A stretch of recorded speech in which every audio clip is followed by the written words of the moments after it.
Hey everybody, today we are going to talk about the transfer of genetic information between bacterial cells or even bacteria picking up genetic information from its environment.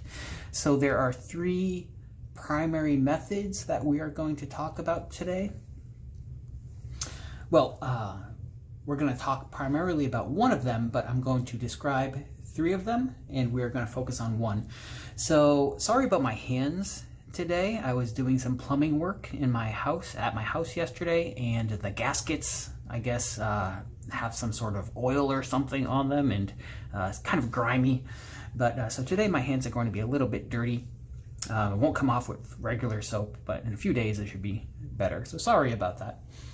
Now, the first method I want to talk about or introduce is conjugation. So conjugation is describes the process by which one bacterium transfers DNA to another by direct contact. So just briefly, and most of our discussion today is going to be about E. coli, and these methods are generally applicable to other species of bacteria as well. So if this is one bacterial cell and this is another one, and remember E. coli has one circular chromosome. Most prokaryotes have one circular chromosome, and it would be folded up inside the cell, and it's about 4.6 million base pairs. And so with conjugation, we'll have a donor that donates genetic material to the recipient cell.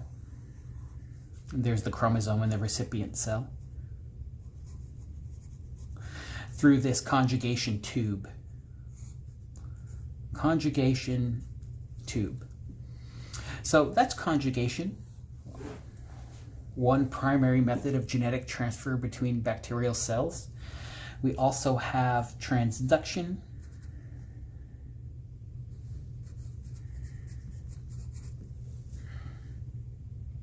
Now, transduction is when a virus transfers DNA from one bacterium to another.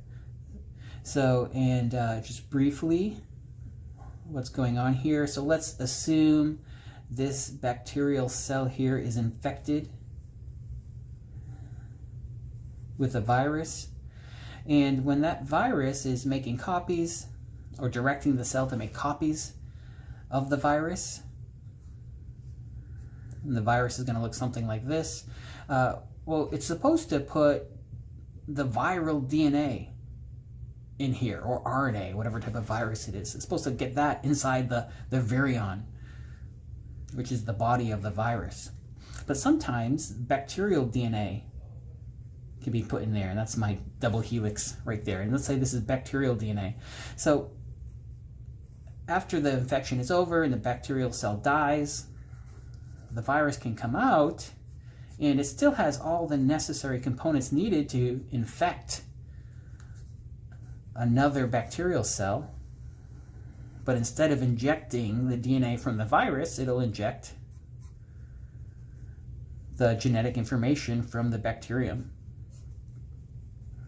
So again, during infection, let's say the bacterial chromosome is cut into smaller pieces or degraded. Well, the virus can accidentally pick up some of that DNA and transfer it during the infection of a new bacterial cell. And so once that information is in there, well, then it can be incorporated into the bacterial genome, into the bacterial chromosome. So that's transduction.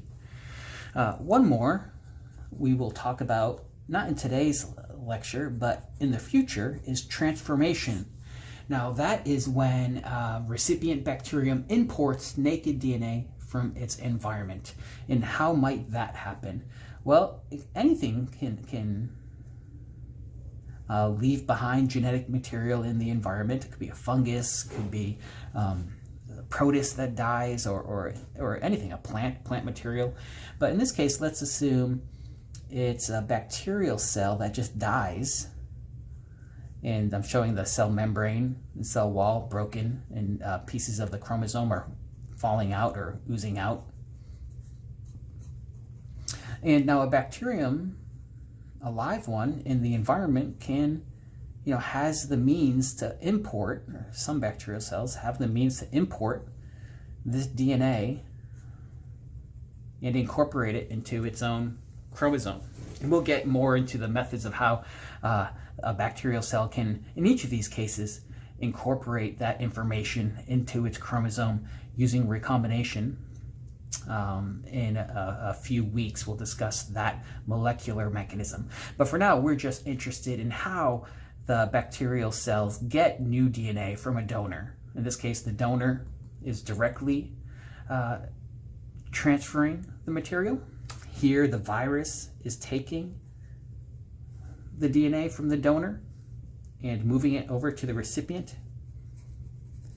And here, the donor is just leaving behind the material in the environment, and the recipient is importing that genetic material from the environment.